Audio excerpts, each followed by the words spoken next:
Behalf of the School of Biotechnology, I, Prithvi Hegde, the General Secretary, would like to extend a warm and hearty welcome to one and all present here, the dignitaries, the faculty, and the fresher students.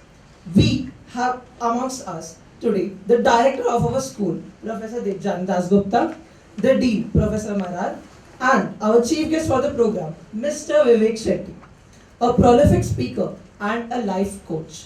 We shall begin day one of the induction program with a motivational talk by our chief guest on one of the most pertinent topics, the meaning and significance of success.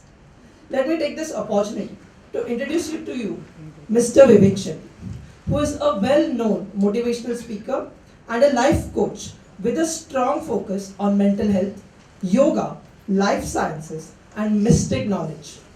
Sir has delivered numerous lectures and sessions across leading corporate groups, management institutions, NGOs, educational institutions, and various management forums. It is indeed our privilege to have him with us today. A recipient of several prestigious awards, he was conferred with the Midday Award for Excellence in Motivational Speaking on 30th May 2019. He was also a recipient of Nav Bharat Healthcare Award 2021 for excellence in mental health management. With these few words of introduction, I request Debjani ma'am to felicitate Mr. Shetty.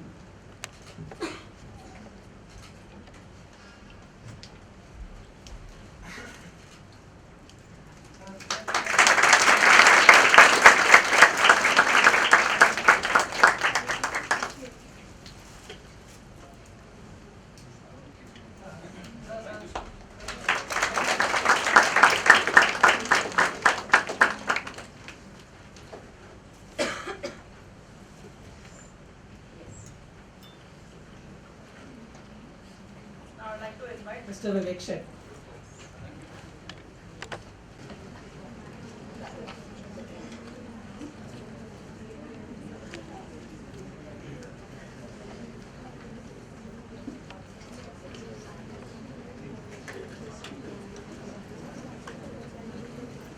One and all. And as a yogi, I must tell all the intelligent people in this auditorium that Namaste is the Anjali Mudra in yoga. And when we bring our hands together in this fashion, with the tips of our fingers touching each other, it raises your level of receptivity, joy, and awareness towards the people opposite you and towards the audience opposite you. So can I have a namaste back from each one of you? Observe your vibration when you're smiling and doing a namaste, and you realize some deeper things about life in future going forward, but I'll speak a little more about it as we start the session. Thank you so much. I would like to acknowledge the team of D.Y. Patil School of Biotechnology and here in CBD Belapur, headed by Dr. Debjani Dasgupta and the entire team here. Dr. Navi, nice to see you. First and foremost, acknowledge each one of them for your choice of the topic. So it's a fantastic topic, very relevant, very meaningful, and I'll add a small note of caution here. Sometimes a lifetime passes and we still don't understand the meaning of a simple word called success. Just by having degrees under our belt, just by having knowledge in a certain profession or in a certain speciality, it doesn't mean we have understood success. So you must thank the entire team and the management for choosing a subject like this and for inviting speakers to speak on this subject so that it gives you a head-on very early in your careers. Because finally, if I ask a question to all of you here, how many of you are looking for success? Could you raise your hands, please? All are looking for success. Okay, great. So that's obvious, everybody is looking for success. Now the question is, do we really understand what success means? Let us do this as an exploration process. I'm not going to treat myself as an expert and address you from here and tell you that these are my ideas about success. This is my belief structure about success and you better listen to me. No, it doesn't work that way. I'm a friend, so please treat me as a friend, and we are going to do this investigation process, enquiry process, exploration process into what is success and try and find it out a little bit for ourselves this morning. Before I begin any session, I make two requests, and this session in that sense is going to be no different. So I'm going to request each one of you all, keep your spine erect as far as possible, number one.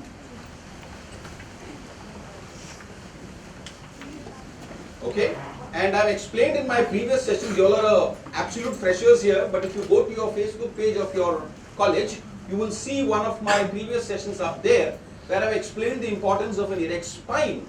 So we evolved from being animals to becoming human beings. We all know that in the theory of evolution, do we? And as we evolved from being animals, apes, monkeys, whatever they say, eventually to becoming human beings, it took probably 1 million years or maybe a few thousand years. Even our spines evolved from being horizontal to becoming vertical. So we all have observed that animals have horizontal spine and human beings have a vertical spine. So look at the difference between the intelligence of animals and human beings. There's a huge difference. Do you agree? So in yoga we say the spine is literally the center of your universe. It holds your intelligence. And for those of you who don't believe me, as you go forward in life, please observe yourselves when you're slouching, when you're in some awkward position and your spine is bent. Observe yourself, look at your level of attention, look at your level of awareness. You would realize some lethargy is automatically setting and probably your attention is now compromised, your focus is compromised, and obviously then anything that you are trying to do will also be compromised. Now erect spine also does not mean you become like this, like a robot. No. No need to become so serious. The moment you become serious, the nearest place is the hospital. Yeah? So I always advise people, don't become too serious in life. Life is all about play. You keep your spine erect, but be relaxed. Have a nice smile on your face. And we come from a land called India or Bharat. Whenever they wrote about great people like Krishna, they did not write Krishna Charita. They wrote Krishna Leela. Leela means play. So when wisdom arrives upon you, you realize life is all about play. So this session is going to be no different in that sense. I call all my sessions an energy interaction. Each one of you in the audience is bursting with energy. So am I. So let's see how far we go with our energies this morning while we continue to play. Children play, but adults play games. We are not going to play games. We are going to simply play in this session. So I'll begin with the most fundamental question. And before that, yes, the second request I forgot. Be in the moment, be in the now if you can. Okay? The human mind is rarely in the moment. It is largely either in the past, which means in memory, or in future, which is imagination. It is rarely in the moment, in the now. But in this session, try to be in the now. And again, because I do not want to repeat what I have already said in so many sessions before in this very institution, I would request you to go to the Facebook video and see the importance of being in the now. Right now, I'll proceed headlong into the subject. We'll ask ourselves the fundamental question, what is success? We are all using the word very freely, and I would say success is probably the most widely observed phenomenon on the planet, but the least understood. The most widely observed phenomenon on the planet, but probably the least understood. So I'm going to invite one of you all, anybody who'd like to come here, and we'll just have a brief discussion about success. It's not about right and wrong, so don't worry. It is an exploration and investigation process that we're going to do together. So who would like to come up here on stage? Please raise your hand, just 2 minutes and you're back in the audience. Anybody from all you brilliant children here, don't worry, don't get shy. I'm just a friend. Come, come, come. Excellent, come. Can I have a bottle of water here, please? Oh yeah, thank you, thank you. Come, come.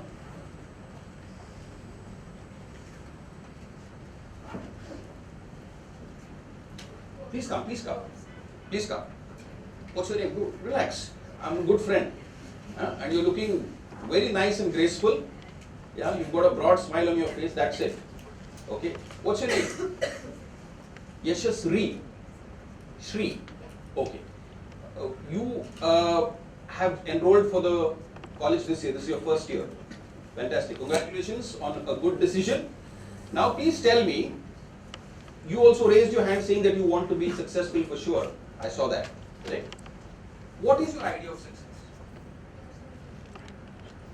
Can you speak a little louder so that they can hear? There's a mic there, sorry. Yeah.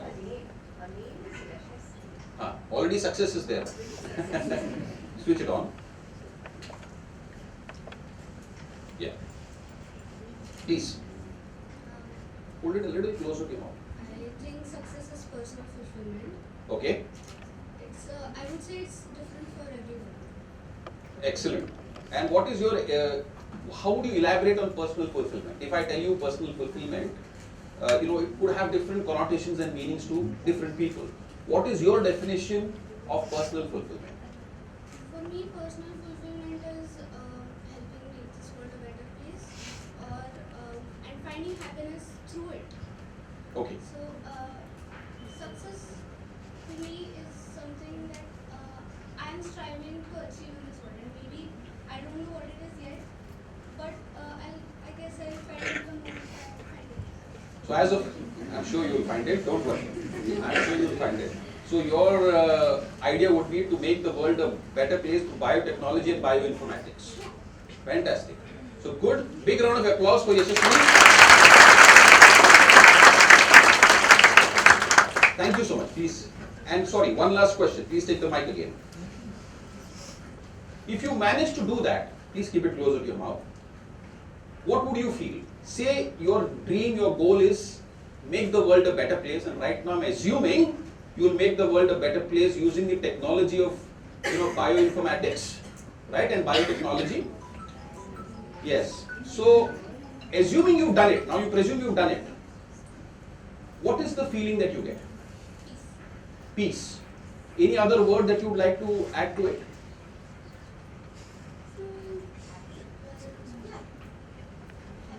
Happiness? Okay. So when you achieve success, as per your definition of success, what you attain is happiness. Fantastic. Thank you so much. We are done. Thank you so much. God bless you. So she answered some of the questions for you all in your presence.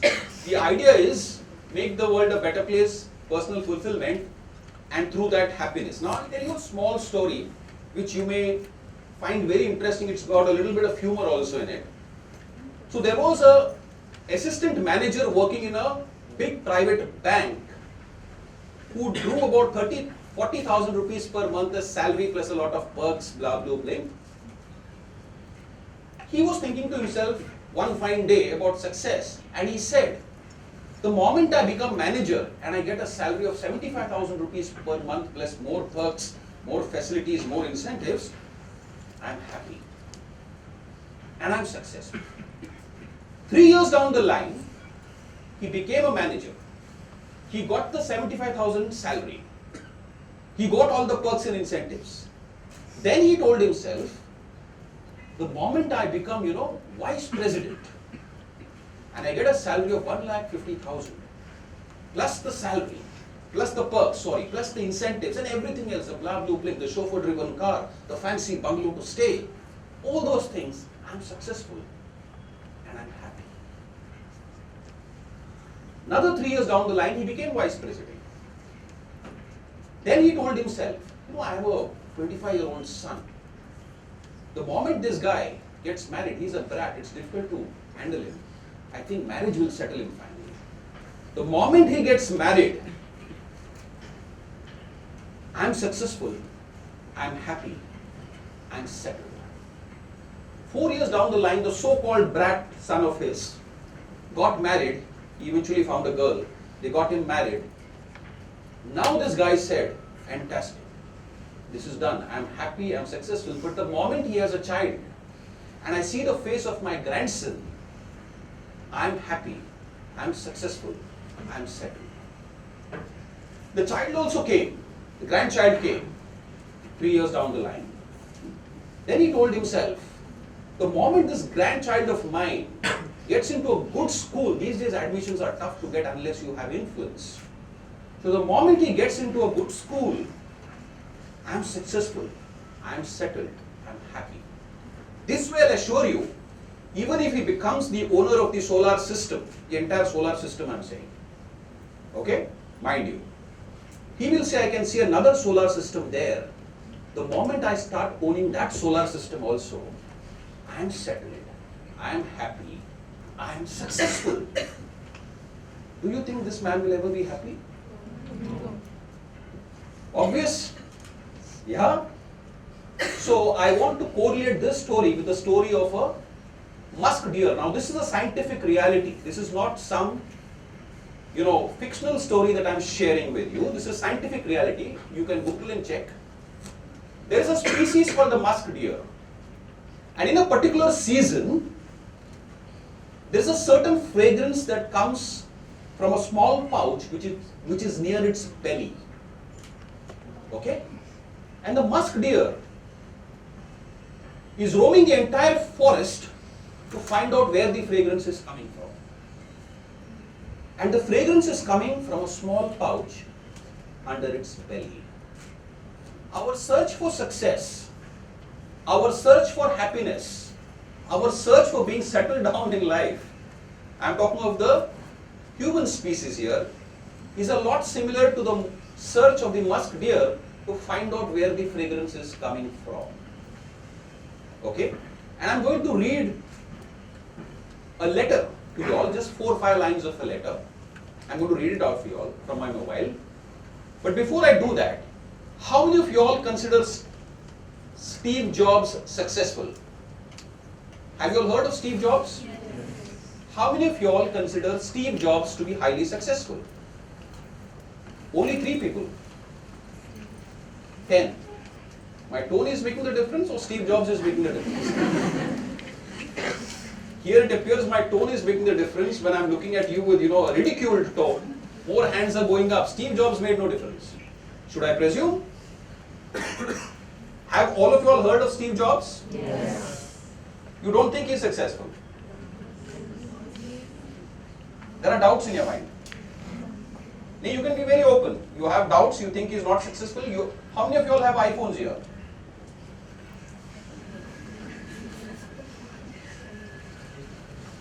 So you have an iPhone. You think Steve Jobs is successful or not? The lady in the red, please stand up. If he was successful, he would have been happy and he wouldn't have removed so many products, manufactured so many more products. If he was happy, he would have kept it at the original. My question is pointed. Is Steve Jobs successful? Yes or no? What do we know? No, but you have an iPhone. Steve Jobs will be turning in his grave now. You are using the iPhone and saying he is not successful. If he was around in this auditorium, my session would have gone for a toss, he would have gone 1-1 with you. Just joking, take it easy. So anybody else who owns an iPhone here and thinks Steve Jobs is not successful? Anybody else? I'm looking for my iPhone. Yeah, here it is. Okay, so I'm going to read out to you all just 4 or 5 lines of Steve Jobs' last letter. Jokes apart, the humor apart, Steve Jobs is considered to be one of the icons of success in the modern contemporary corporate world. There's no denying that, irrespective of what a few people in the auditorium here think. I'm talking of in worldly terms. I may have my own individual opinions. Each one of you is entitled to your opinion and we respect it. But having said that, if you look at some of the top icons in the corporate world today, Steve Jobs is clearly one of them. Okay? Now, I'm going to read 5 or maybe 6 lines of Steve Jobs' last letter because many people will take Steve Jobs more seriously than any other person. Yeah? And eventually you can read the full letter on Google. You just have to Google last letter of Steve Jobs. You get it. Okay? Steve Jobs died a billionaire at 56 years of pancreatic cancer. And here are his last words on his deathbed. I reached the pinnacle of success in the business world. In others' eyes, my life is an epitome of success. However, aside from work, I have little joy. In the end, wealth is only a fact of life that I am accustomed to. At this moment, lying on the sick bed and recalling my whole life, I realize that all the recognition and wealth that I took so much pride in have paled and become meaningless in the face of death. You can employ someone to drive the car for you, make money for you, but you cannot have someone to bear the sickness for you. Material things lost can be found, but there is one thing that can never be found when it is lost: life. When a person goes into the operating room, he will realize that there is one book that he has yet to finish reading. The book of healthy life. Whichever stage in life, now this applies to students as well. So don't think Steve Jobs is, a 56-year-old grandpa. And we are all 20-year-old, budding youngsters. And for us, the moon is the limit. So Steve Jobs is saying this applies equally to everybody. Okay? Whichever stage in life we are at right now, with time, we will face the day when the curtain comes down. Treasure, love your family, love your spouse, love your friends, treat yourself well, cherish others. Okay? The letter goes on and on because Steve Jobs was obviously emotionally consumed when writing this letter. And incidentally, the book on his iPad, which is not there in this letter, but I'll tell you that since I have done some extensive research on Steve Jobs as well. The book on his iPad when he was finally in his last stages of life was Autobiography of a Yogi, Paramahansa Yogananda. The life of Paramahansa Yogananda. Okay? This was the book Steve Jobs was reading. Nobody recommended the book to him. Nobody said this you should be reading, or nobody said this is the answer to all your problems, but he was reading this book. Now his take on that book is something totally different. We'll discuss that another day. Now where does this relate to us in our daily practical life? I'll show you the correlation. I go for training sessions in large corporate organizations where we have people above vice president level and upwards in management in our training modules. I've gone to umpteen corporate organizations with different cultures. Okay? And one thing is common everywhere. What is the common thing? The common thing there is 95% of the people, if not 99%, from the CEO, from the owner to the office boy to the toilet cleaner, one thing is common. Everybody is looking forward to the weekend. When will Saturday come? When will Sunday come? I'll go for a beer. I'll go for a movie. I'll go out with my girlfriend somewhere. Monday is miserable. And this holds true for educational institutes also. Yeah? Children walk to school, they run back home. It's like a jailbreak. You know, when somebody has been in prison for a long time, you just open the doors. Wow, now you want to run like, Usain Bolt. It's a jailbreak. Why? Have you ever thought, why does this happen? So we tried to address these questions in corporate organizations. I was called primarily to address these questions, and this has a strong correlation to success. I'll tell you why. Scientifically why. Okay? But the first thing, you must get the dynamics and mechanics clear. What are the dynamics and mechanics? Very simple. Forget your teacher, forget the college, forget everybody else around you. If 5 days a week are miserable for you, by the time you reach the age of 60, assuming you retire at 60, these days people don't even retire at 60, they work even longer. You've spent a good 25, 30 years or maybe more, 35 years in professional life, studying and then finding a job or doing a business or whatever. If you look back at 40 years of your life, 5 days a week were miserable. How many of you all want a miserable life and how many want a joyful life? First, let's start with the miserable life. How many of you all want a miserable life? Nobody, very clear. Who wants a joyful life? All, very clear. See, there's no question of difference of opinion here at all. So if all of us want a joyful life, including myself, the first thing is Monday should be joyful. It is not about the course you are doing. It is not about your principal. It is not about your teachers. It is not about the guy in the canteen who does not pay attention to you when you are placing an order. It is about your life. So you have to look at Monday from this perspective, number one. And if you don't make Monday joyful, then when you look back at your life, like Steve Jobs is looking back at his life, when he's writing this letter, what is competition in the corporate world? Them versus us. So does that mean you don't compete? Of course not. I will tell you what it means. But most people find Monday miserable because it's always a them versus us phenomenon. The teacher versus the student. Apple versus Microsoft. This company versus that company. So when you conduct life in this manner, as per science, not as per Vivek Shetty, you have to be restless, you have to be miserable, and you will eternally be unhappy. This is the perfect recipe for that to happen. Most importantly, this is the scientific correlation between being joyful and success. Only when you are joyful, your best work can come out. So better smile. And when you smile at others, it is health for you. When you frown at others, when we were small, we smiled at everybody, even people we didn't know.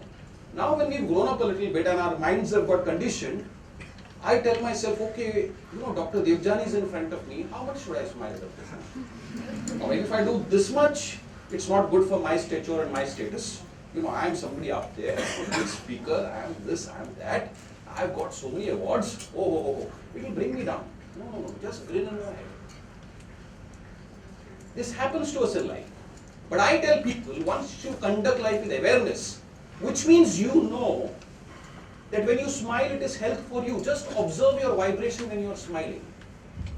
Many psychosomatic conditions that you suffer from, diseases that you suffer from, will stay a mile away if you learn to keep smiling. Just this simple thing. And today, for the knowledge of everybody concerned, 80% of the conditions that human beings suffer from are psychosomatic in nature, disease produced by your mind for your body. Disease by the people, for the people, of the people. You are the manufacturer of the disease. And the doctor gets wealthy. Yeah? And this is how pharma industry has become number 3 in the world today. Number 3, which means we are eating more medicines than food, but don't forget we call ourselves the wisest species on the planet. We are the most intelligent. Don't forget that. But we are eating more medicines than food. Alright? So I want you to understand, first and foremost, success and failure are both ideas in your mind. Right now in Ukraine, where bombs are raining day in and day out, if they get 2 square meals and they see the rising sun tomorrow morning, that is success for them. Am I correct? Similarly, failure is an idea in your mind. Failure is also an idea in your mind. And let me also assure you, from my limited study of human beings and psychology, all these ideas are 99.9% borrowed ideas. They are not even your own ideas. Somebody else feels that if you have a 2 crore car, you are successful. That's why you run after a 2 crore car. Somebody else feels if you have these 3 degrees, you are successful. That's why you run after those 3 degrees. Your parents feel if this happens to you, you are successful. That's why you do that. Your friends feel if this happens to you, you are successful. You do that. So what are you? You are the monkey and the society is the madari. जैसा ढोल बजाते आप नाचते हो. मदारी picture देखा है ना सब लोगों ने? तो समाज मदारी बनता है और आप बंदर बनते हो, है ना? जिसने जैसा ढोल बजाया उस हिसाब से आप नाचोगे. You may be the CEO of a 300 crore company for all that I care, but if you are conducting life as per other people's expectations all the time, all the place, existentially, you are a slave. You can keep all the degrees in your head, that's okay, that's a mind game. All your degrees, all your titles. Okay? So the primary fact here that I'm trying to drive home is success is an idea in your mind and failure is also an idea in your mind. These are your psychological truths. What is a psychological truth? I'll give you a beautiful example. And we'll also get into the fact that when I say all this, does that mean we stop trying and we stop competing? No, it doesn't mean that at all. I'll come to that. Okay? How to conduct life and how success can be a byproduct, not the central product. Success, wealth, fame, glory, titles, awards should always be a byproduct, never the central product. What is the central product? We'll come to that. It's an exploration process. Now I use the term psychological truth. I want you all to understand this. If you do this, you will be very happy in life. Okay? Now we often have, I don't like this boy. He's got this problem, habit. I don't like this teacher. She keeps shouting. Teacher doesn't like that student because she keeps doing something or the other. Our likes and dislikes are our psychological truths. So I'll give you a beautiful example. A cat comes into the jungle. The rat says bad news. The cat has now come into the jungle. I am dinner for him at any given point of time. He'll go for me. The lion says good news. If not lunch or dinner, at least breakfast is ready for tomorrow morning. Let him roam around. I'll pick him when I want. One event has happened. The cat has come into the jungle. The rat says bad news. The lion says good news. The event is the same. These are the likes and dislikes of the rat and the lion. Okay? What is an existential truth? As I'm speaking to you, none of you are flying in the air and sitting on your chairs because gravity has kept you down. Is there scope for a debate here? The entire planet is solar powered. If the sun does not rise tomorrow morning, no matter which religion, caste, community, creed you come from, neither you nor me nor a microorganism can survive on this planet. That's a scientific truth. Is there scope for debate? These are existential truths. The more you live with existential truths, the more joyful you remain. The more you live with your psychological truths, you will eternally remain restless and miserable. So, the secret here is, if you look at the generation around you, you don't need me to tell you this. It's a restless generation. Yeah? I train CEOs. You know what is the toughest thing for CEOs to do? Can anybody hazard a guess? They are doing a turnover of 300 to 500 crores per year. So they are not ordinary people in that sense. They've got a very sharp intellect at one end, but at the other end, when I tell them, please sit quietly and close your eyes and sit quietly for 5 minutes, that is the toughest thing to do. Relaxing should have been the easiest thing to do on the planet. It is now the toughest thing to do. Because we're always mobile here, there, ooh, ha, ha, ooh, going on and on, either the TV or something else, or your car, or your friend is calling, or this is happening. In Sanskrit, we call this Markata mind, monkey mind. Markata means monkey. The monkey is full of activity. It keeps jumping from one branch to another on the entire day on the tree. It is never still. Great joy in activity. But at the end of the day, it's on the same tree. It's on the same tree, but activity gives it tremendous pleasure. Yeah? So my point here is, the toughest thing for CEOs to do is also to relax. The first thing that we must try and do to understand success and to achieve success, take charge of the mind. Okay? All the beautiful things that happen in the human world first happen in the human mind. All the ugly things that happen in the human world first happen in the human mind. If your mind is organized, your life is organized, your world is organized. And no matter what you do on the outside, and there are real life examples of this, I'll give you an example in our society. When the pandemic set in, and the owner of a reputed chain of restaurants committed suicide 6 months down the line after the pandemic set in, because something went haywire with his arithmetic of the business due to COVID, and he thought, my business gone means I am gone. He forgot what Steve Jobs wrote, that the greatest gift is life. Why do students from IITs commit suicide? We are reading about this in the newspapers. A fat pay package is waiting for them the moment they step out of the gate. What's gone wrong? One thing has gone wrong. We have developed naked ambition, we have not developed vision. Naked ambition can be fulfilled by acquiring skill sets. Vision cannot be achieved this way. You have to understand life from a very larger perspective at a very young age. So many mistakes which even we made.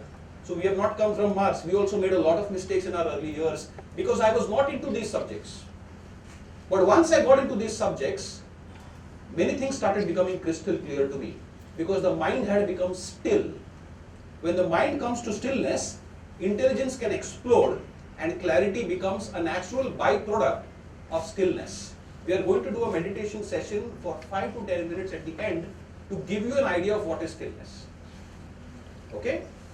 For students, what is the most important parameter that will determine your success? Now I'm talking directly to your age, and this applies equally for all ages, irrespective of whether you're a student, teacher, trainer, professional working in a corporate organization.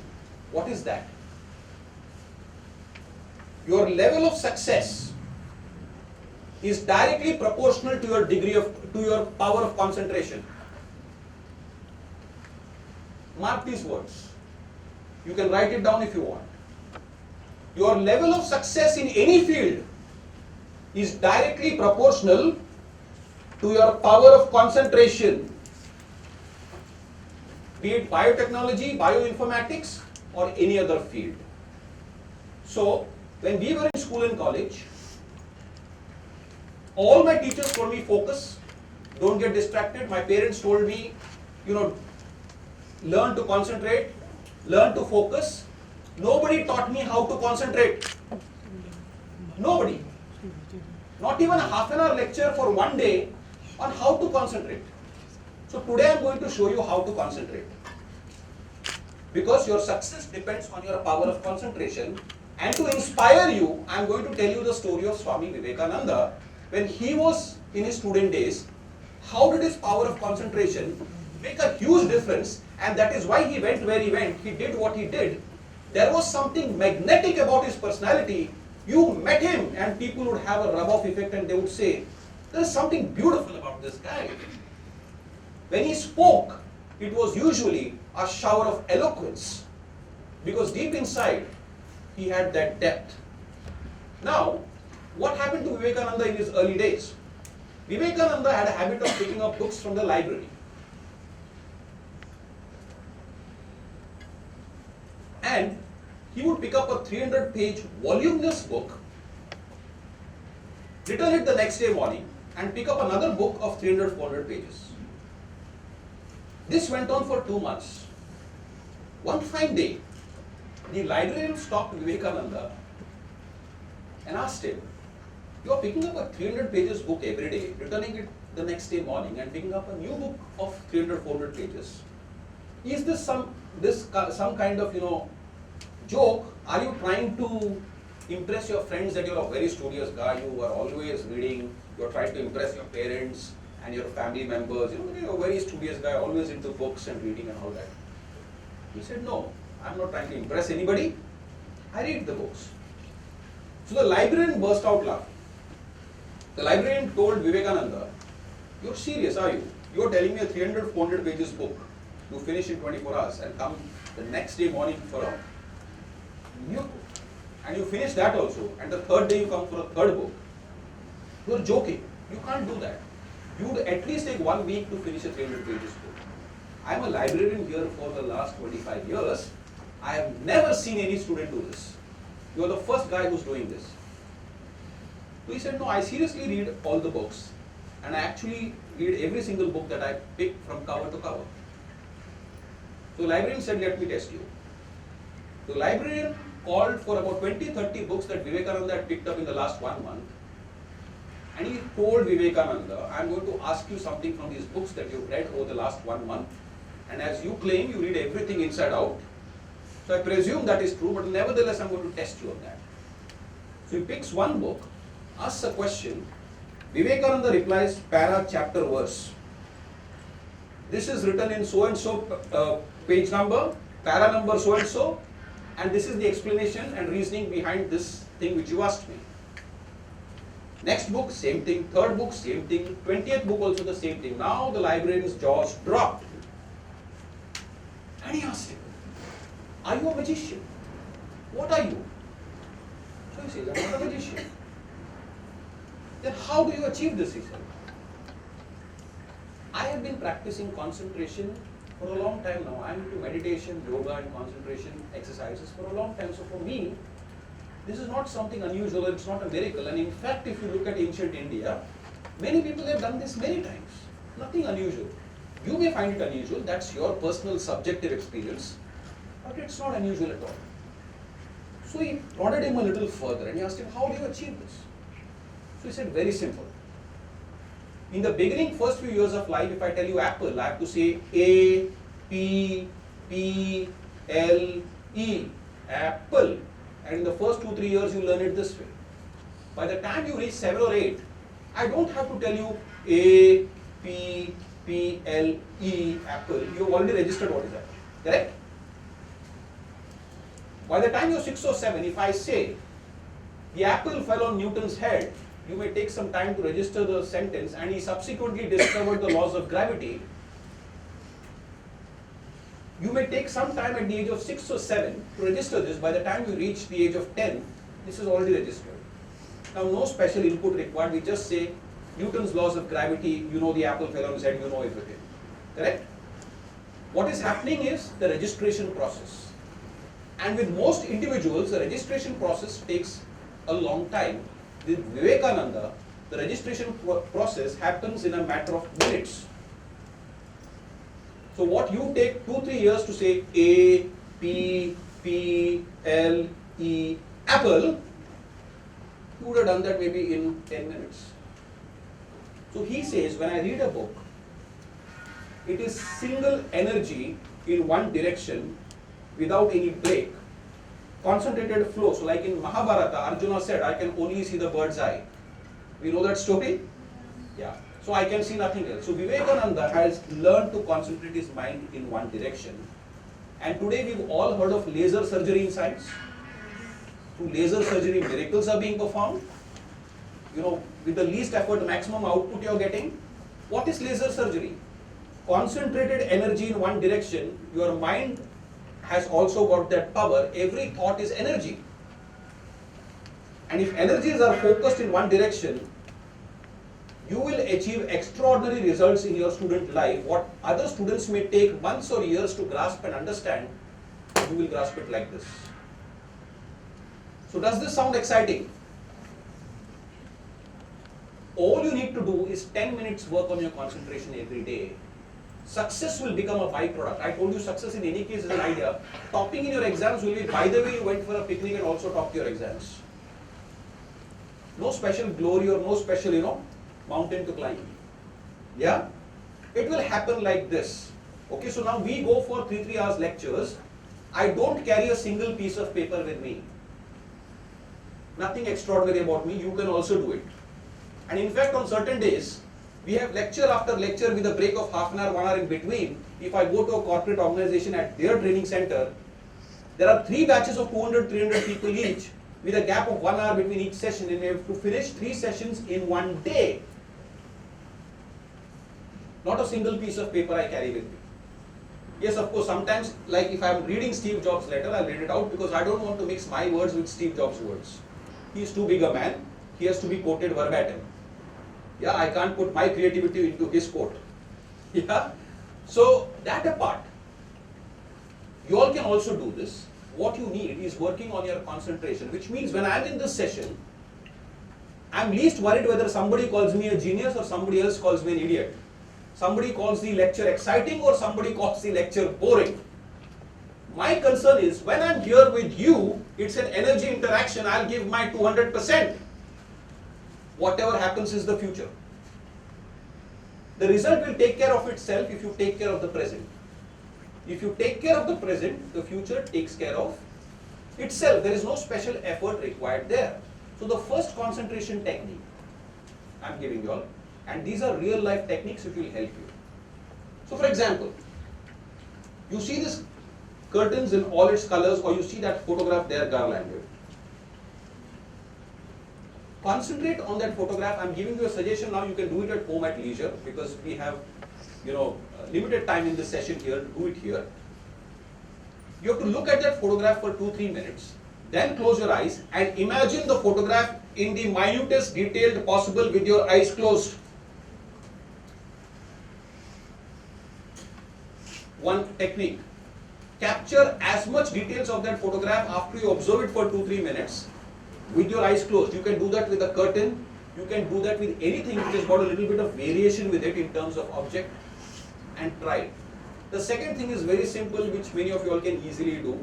This is slightly tougher and over a period of time, but the day you get, the secret here is, if you actually manage to imagine all the details with your eyes closed after looking at the photograph for a few minutes, what is happening?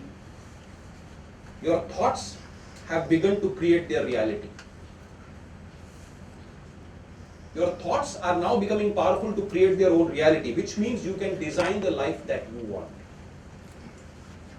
It simply means that. The moment you acquire this power, it simply means you can design your life. And I'll ask you a simple question. Is there any object in this room? Can I have one person here? Next participant for our live interaction here. Raise your hand, please. Come.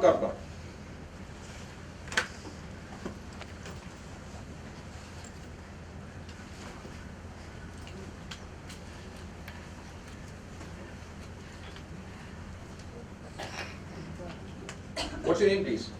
Take the mic. Surendra. Surendra, yeah. Okay, that's a black t-shirt? Brown, okay. Surendra, I want you to just answer this question as an exploration process. There's nothing right or wrong about it. So just enjoy yourself, be relaxed, don't be tense. It's not your exam. Dr. Devgan is not going to give you any marks here. Yeah? Smile. Yeah? So, first question is there any object in this room which does not have the involvement of thought in its creation? Any object in this room where there is no involvement of thought in the creation of that object? you have to think, right? Like you have to capture a image. Like, For example, the air conditioner. When this air conditioner was made, was thought involved? yes, the design and the structure. Excellent. Is there any object in this room where no thought was involved and yet it was created? No physical or mental thought. The human beings are just created by themselves. It's a design. My question is very pointed. Is there any object in this room which has been created without involvement of any thought? You all can also answer this question in Yes. your own minds. Yes. Which object is there? We don't think, right, to create humans. Your mother first thought that she should have a child. Your parents first thought. Your parents first thought we want a child, then you gave. It's a good question. It's a good question. But controversial. Confusing. So unless your parents think we want a child, you cannot come. Any other thing that you can think of? Wood. Huh? Does anyone think about wood to be created? Wood, like a plant grows by itself, right? It has information in it, but no thought is involved, right? So wood can be made by itself. Metal. You're talking specifically about wood. Yeah, some specific aspects. Wood has to be, there is ample thought involved in the creation of wood. The person first has to think that he has to, which tree to cut.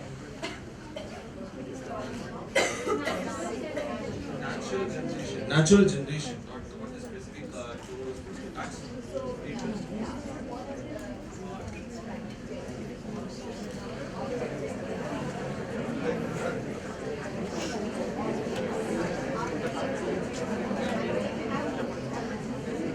But I'll tell you what, okay.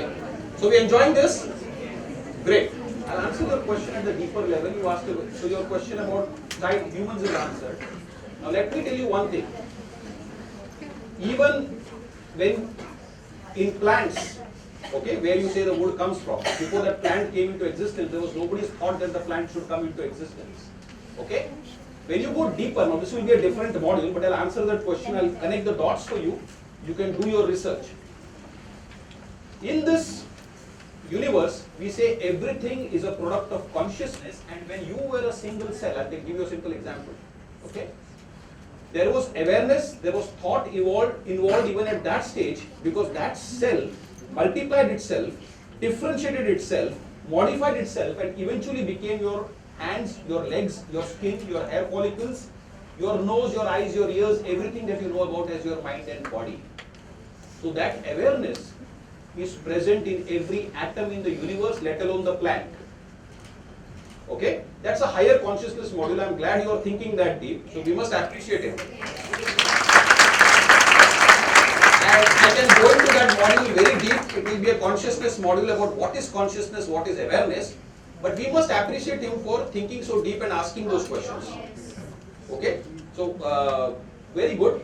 And you must do a little research today because of shortage of time. The subject is different. It's not consciousness, it's success. I'll leave it at that. But I'll tell you something, the entire universe is an activity in consciousness. There is nothing without consciousness. For example, I'm making this sound now. You are aware I made a sound? Can you separate the awareness from the sound? No, the sound gave them. I can separate this and say, this is, for example, my mobile and this is the bottle of water. Two separate things are separated. But when I make this sound, your awareness and the sound are at the same time. You cannot separate one from the other. This awareness is there everywhere. It was there when you were even a single cell, and if you Google and do your research, you will find out that from that single cell, those cells multiplied themselves, differentiated themselves, they became everything that you know as mind and body. There was awareness even in that single cell. In fact, I can go beyond that single cell from before you were born even to the cell structures of your parents, your grandparents and everybody else. Awareness is the fundamental thing that is there in the universe. There is nothing else but awareness. Everything else is an illusion created by the human mind. Do your Google. Okay, and do a little bit of research. We'll take that consciousness model the next time so you'll get better clarity. But very good questions. Keep it up. Thank you. Thank you.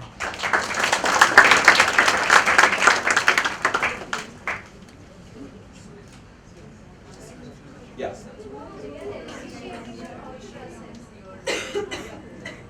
Your line of questioning was good.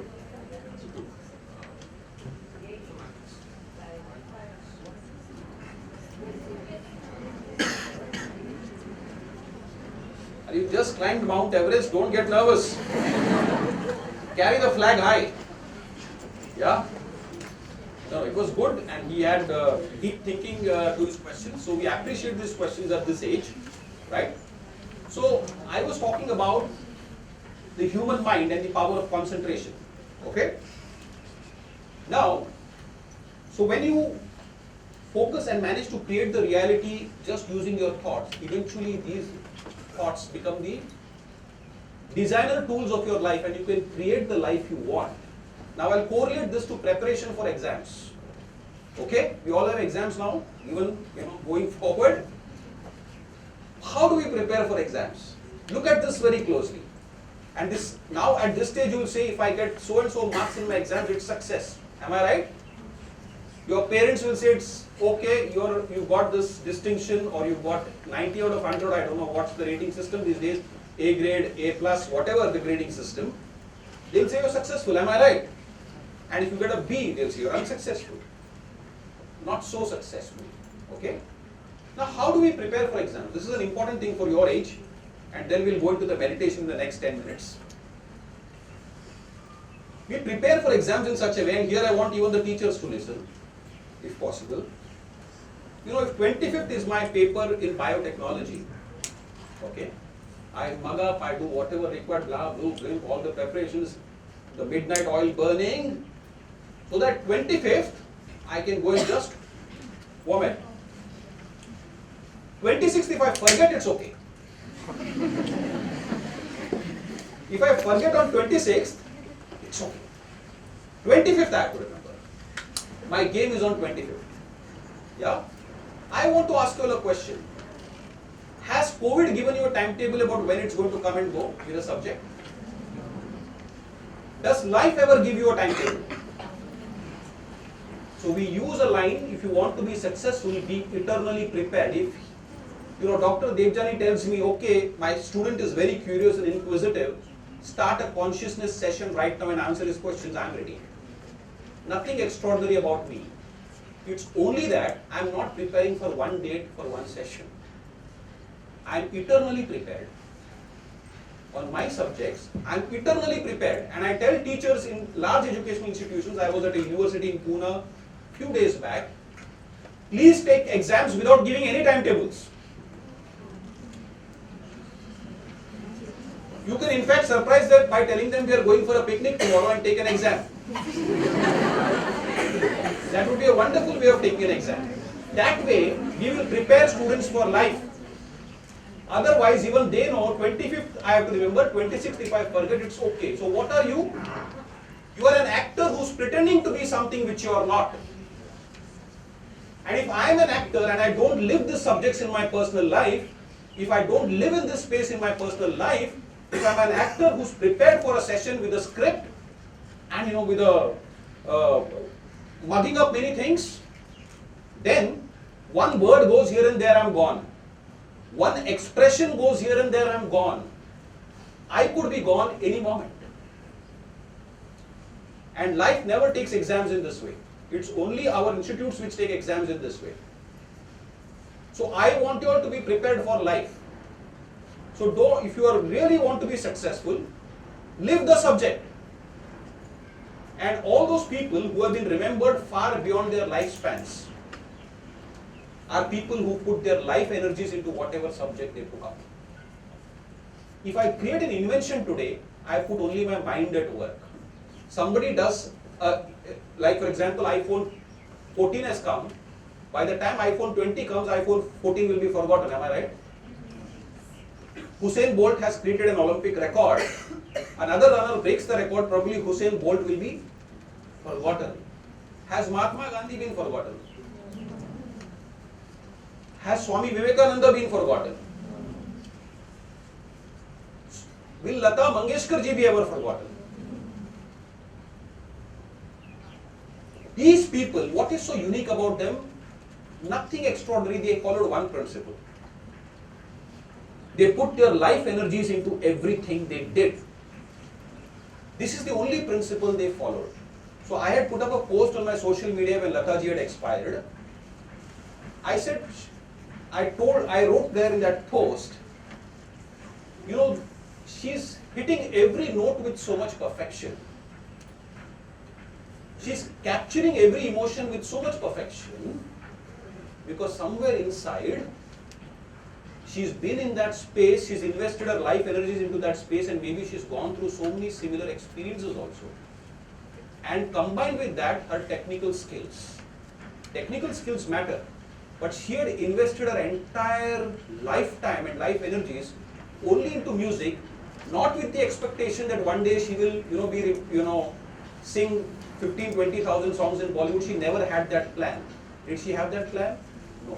She had only one plan. Even if I'm singing one song, I'll be 200% with my life energies in that song. Whatever happens after that happens on its own. Did Mahatma Gandhi have a plan that I'll become the father of the nation? He had only one plan. I will give my life if required for India's freedom struggle. That's the only thing he had decided. Everything else happened on its own. Taking you back to my original line at the beginning of the session, success is always a byproduct, it is never the central product. And if you make success the central product, you will be eternally miserable. Because that's just an idea in your mind. Whatever happens after that should be a consequence. Your involvement should be in the process. So I give the example of Usain Bolt even in the last two sessions. I'm giving the example again for the benefit of you all.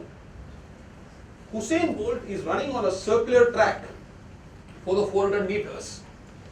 And suppose if he's keeping one eye on the goal, I want to be successful, I want, what are the $1 million paychecks I'm going to get after this, running this race, and what else is the fame and glory, the television time that I get after finishing this race. If he keeps his mind there, it's in yoga we say it's like this, you're running like this on a circular track, one eye is on the goal and one eye is on the track.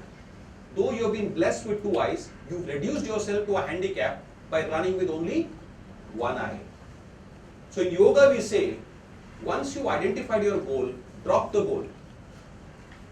With complete intensity of involvement, negotiate the path, pay attention to the process, drop the goal.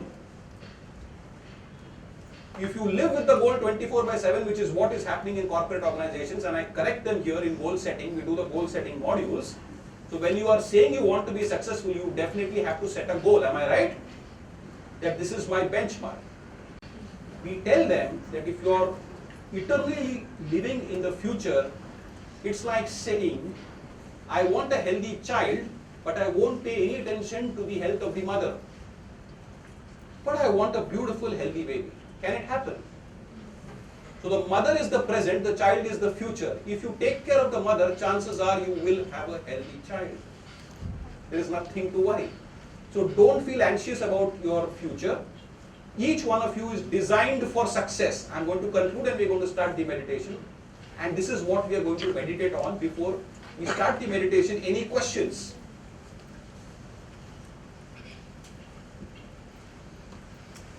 Please feel absolutely free to ask questions. It's a friendly session, okay? So be relaxed. The idea is you all should have strong takeaways when you go back home. So don't feel nervous, don't feel anxious. That guy came up and he got so much applause because he asked such a fantastic question, okay? Only when you ask the right questions, you get the right answers. And the best student can learn from the worst teacher, and the worst student will not even learn from the best teacher. Yeah? So we can learn from anywhere, any place. The universe will give you as much as you are ready to receive. So if there are any questions, we'll be glad to take that. Otherwise, I'll start with the meditation. I request one student to come up and tell me what is the take home today. After being spoken, have you got any take homes? Yeah, you made some notes in your mind. Just share with me now. You come? please. You are nodding. Oh. Come. Yeah, please come, please come. Some from every sector. East, West, North, South, I will pick up one person. If you don't come, I will pick up. Okay? So before you get picked up, please come. You don't Please. The main point I will take home was like be more concentrated, be focused. That was the like main point I will take home, and like drop the goal and just follow the path. That was the best thing I'll take home with me, and hopefully all the 4 years it will be with me, and they also keep it. So yeah, thank you. Okay. Thank you for the words. Anybody else from here, please? Come.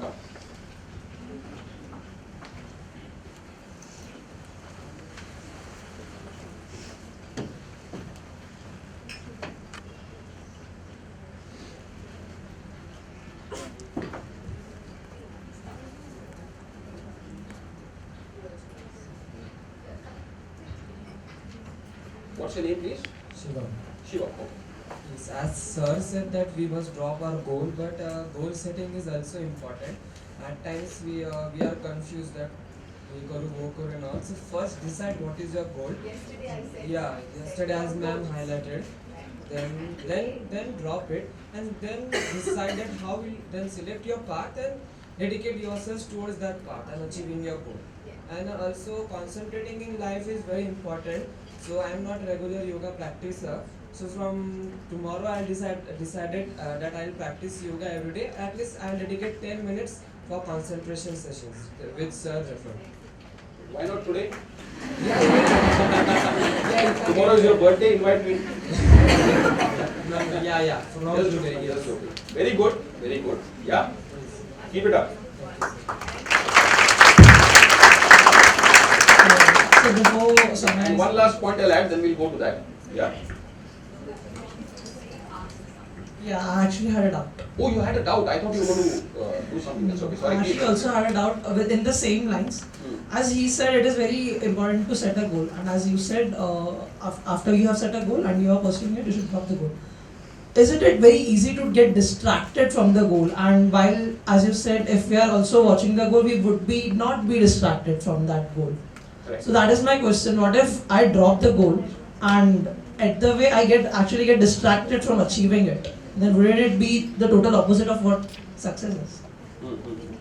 So, like I explained earlier, you have to set your goals. Okay? But I want you to understand one more thing. I'll ask you a very simple question now, which will give you an experience of the future, the present, and the past. Where is the goal lying in the future? Am I right? Yeah? Okay. So let's do you all can answer these questions yourselves as I'm doing this live interaction with it. Okay? Answer the questions yourself. Take the mic closer to your mouth. Have you ever been to a place called past? Is there physically a place called past on the planet? No. Okay. Is it possible for any of your friends here to physically visit a place called past? No. Okay. Usually when you visit the past, where do you visit it? In the memories. In your mind. Okay. Have you ever visited a place called future anywhere on the planet? No. Okay. Any of your friends can ever visit the place called future? No. When you do visit the future, where do you visit it? In the future. In your mind. In our minds. In your mind. So, you understand the word subjective experience. What I say is subjective experience means your inner experience. Correct? Subjectively, you can never experience future and past. What you can experience is only present. All other experiences you are creating in your own mind. Goal, my goal, my goal. Where is the goal on the planet? Nowhere. When the goal comes to you, it will come to you as the present. Correct? It cannot come to you as past and future. So the first learning is your subjective experience is only of present. Inner experience is only of present. All other creations are created by the human mind. The mind is a master illusionist. I'll show you how. I'll give you real life examples also. Okay? Now, second part of the experiment. Okay? Have you ever had a subjective experience of a place called there? Suppose you go from here to there. There becomes here. You say it is there, but when you go there, it becomes here. Am I right? Okay? We've just found out that earlier your subjective experience was only of the present. What is time? Time is that which is lying between the past and the future. You have no subjective experience of the past. You have no subjective experience of the future. Can you have a subjective experience of time? People always say, I'm running short of time, I'm very busy. I'm very busy, I'm running short of time. You know, if time is running out. In reality, can you have an experience of subjective experience of time? When you have no subjective experience of past, you have no subjective experience of future, and we agree what lies between past and future is the time. Are you understanding this? Now I'll get you to the moot point. Okay? Similarly, your subjective experience for distance, what is distance? That which is between there and here. Am I right? You have no experience of there, because when you go there, it becomes here. Your internal subjective experience, when you go there, it becomes here. So you cannot have subjective experience of there, you cannot have subjective experience of distance, you cannot have subjective experience of time. The only subjective experience that you can really have is of here and now. All other things of living with our goals 24/7, these fancy concepts which are created, are illusions created by the human mind. In reality, it exists nowhere. You think you are living with your goals, which is in the future. Where is the future? You don't know. Can I add one more question? Please, I'll finish with this. Maybe your question is already answered, then you ask if it's still not answered. It is relevant to that only. Please, very good. More questions coming. Sir, I have a question. Sir, you Means can add- more questions coming means more people thinking, and that is the objective of the session. Please. Sir, isn't the goal an incentive to go in life? You can't keep going in life if you don't have an incentive. I feel so. I may be wrong. I feel like if I achieve this degree, to me it is a shorter goal. For example, I have a 4-year goal, which is achieving this degree. After that, I make a goal that I want to be successful professionally in my work life. That keeps me going. For 4 years, the only thing that keeps me going is my goal, thinking of achieving this degree. If I drop that thing, I got your how question. am I going in life? I'll ask you another question, which will also have the answer to your question. Do you think you exist, or do you exist and then you think? Do you think you exist, or do you exist and then you think? I exist and then I think. So existence is the horse and thinking is the cart. Yeah. Okay? Will you put the cart before the horse? Sir, these words complicate me. The only point. I'm coming to that. I'm just giving you analogies so that you can understand. I'll come to that. I understand you will find it a little complicated at this age, so I appreciate your spirit of questioning and the curiosity. That is more important for me. Okay, so don't worry. Be absolutely relaxed. Ask as many questions as you want. So the point here is, we exist and then we think. Correct? So existence comes first. First thing, let's get everything clear. I think this, I think I should have a goal, I think I should have an incentive, I think I should have this. Okay? Now I'll tell you this, if you have an incentive and if you achieve it, like I started in the beginning of the session, and some people probably missed that point, it will make you happy, right? Now, when you feel happy, so the purpose of having an incentive and goal at the end of the day is to make you happy. So you feel that's like the fuel which is driving my engine, that's what you feel. Yeah. Now we'll find out what is the truth. Okay? When you feel happy, where does the feeling come from? It comes from this chair, or from this table, this podium, or it comes from the stage? It comes from within. From within you. Excellent. If it comes from within you, you are the manufacturer. Am I correct? Yeah. If you are the manufacturer, you should be able to manufacture it when you want it, as in when you want it. Am I correct? If you had a factory of manufacturing mobiles and you were the owner, you tell now I want 100 pieces of mobile ready by the next 15 days. You get it ready. Because you are the owner. Here you are the manufacturer of this feeling called happiness. But the problem is you cannot produce it when you want. You think there is an incentive required outside. This is the trouble. Am I right? Can you if you are the manufacturer, you should be able to manufacture it when you want. I'll tell you another beautiful joke. It will give you the answer to your question also. There was a tourist who came from another country to see Taj Mahal in Agra. And those days there was no internet, no GPS, nothing. No mobile, nothing. So he asked a local passerby once he reached Agra, where is Taj Mahal? The local guy told him it's about 10,980 miles from here. So the tourist told him, you know I've come from another country, you are pulling my leg and having good fun at my expense. I know I'm in Agra, I know Taj Mahal is in Agra, how can it be 10,980 miles from here? So he told him the direction in which you are going, it's that far.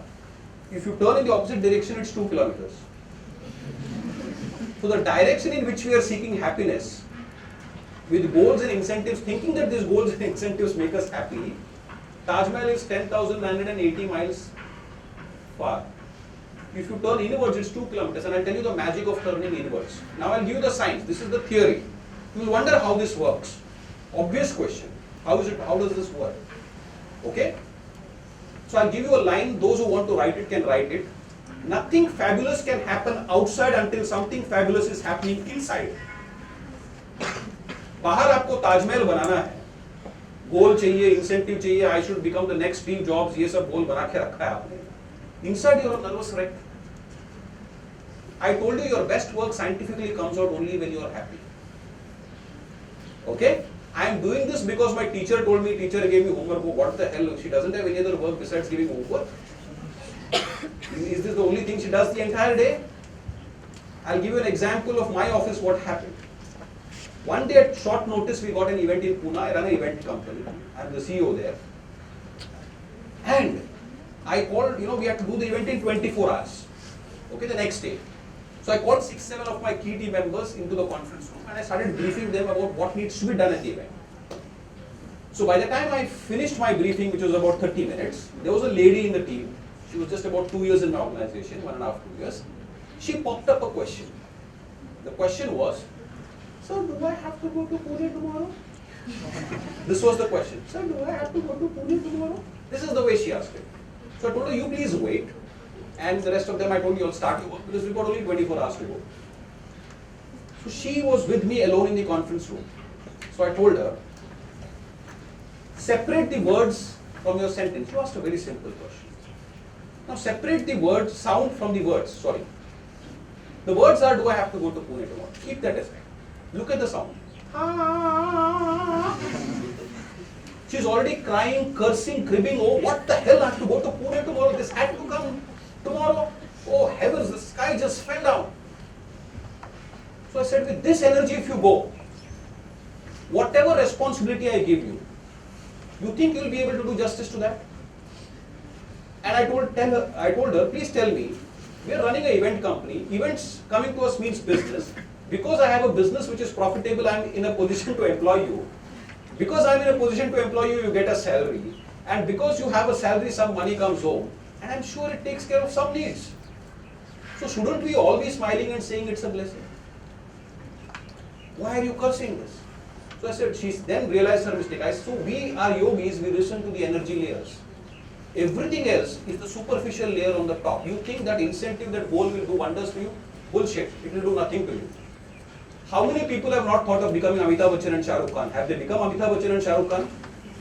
Are they doing the right things to become that? Yes. So, that is the answer. So the right thing is the process. You are asking absolutely the right question. The right thing is the process. You may set any goals. Okay? It's good. Set the goal. After that, complete intensity of involvement, focus on the process. You want the rose flower, but you don't want the gardening. You don't want the putting of, watering the plant. You don't want the sunshine to happen. You don't want the air to happen. How will the rose flower bloom? So the question here is, which I'm finishing with, okay, he's here, Prithvi is here. Yeah, we took a diversion, no problem, welcome. The question here is, you have to have your goals. You have your goals. But be eternally invested in the present. In any case, as you go ahead in life, I'll tell you one more thing, do your research. Okay, this is for research, I won't go into depth because it will be a whole new module. Nobel laureates in physics and quantum mechanics are telling, not Vivek Shetty, that there is nothing called time and space. Hans Peter Durr, famous German anthropologist, made a telling statement. Again, I'm quoting him, not Vivek Shetty. I've spent 55 years of my life researching on matter only to find out there is nothing called matter. Do your research. And whenever I speak on quantum mechanics and quantum physics, I feel I'm talking of ancient India and Adi Shankaracharya, because Adi Shankaracharya said this 1000 years ago that there is nothing called matter. There is nothing called time and space. Only when mind comes into play, time and space come into play. If there is no mind, there is no time and space. Sir, I will definitely do my research and I will come back to you on this. Please. I would love to do my research and know more about it. And if I can't answer, I will go back to Adi Shankaracharya. Very good. I appreciate, and it's a good line of questioning. But please do your research. So I'm giving you where you can connect the dots. I'm giving you the surface. Nothing called time and space. Nothing called causation. Okay, and there is nothing called matter. Okay. Yeah, you're done. So yeah, so what I was telling you was, you don't have a subjective experience of distance. You don't have a subjective experience of time. Your only subjective experience is here and now. So when you say, I'm thinking about my goal 24/7, this is an illusion created by in your mind for yourself. In reality, there is nothing called future. There is only this moment. Future, when it comes to you also, it will come as present. Okay? So today if I say I want to visit, today is say 7th October, I say I want to visit 7th November, can I? When 7th November comes to me, it will come to me as the present. If I say I want to go back to 6th July, can I? So this is what happens when we live in the past and the future. We are fooling ourselves, though we think we are very intelligent. See, the problem is in the following areas. There is no system right now in the world which teaches you anything about the human mind. And all decisions are being taken by the human mind. And we don't even know where is the keyboard. This is the problem. Which is why sometimes my answers children may find difficult to digest. What the hell is this guy talking? You know? But the idea here is, since we don't have mind management and energy management courses in our training systems, we know nothing about the mind. We know the iPhone, we don't know the eye. This is the trouble. You know, we know the iPhone. But as far as the mind, you will be surprised. Many 99.9% people, you just do a random against giving you homework. Please don't curse me. What is the difference between mind and brain? What is the difference between mind and brain? You will be surprised. I am not stunned. I am not astonished by the silence. When I go to large gatherings with big people with huge degrees and huge bank balances, even then there is a silence.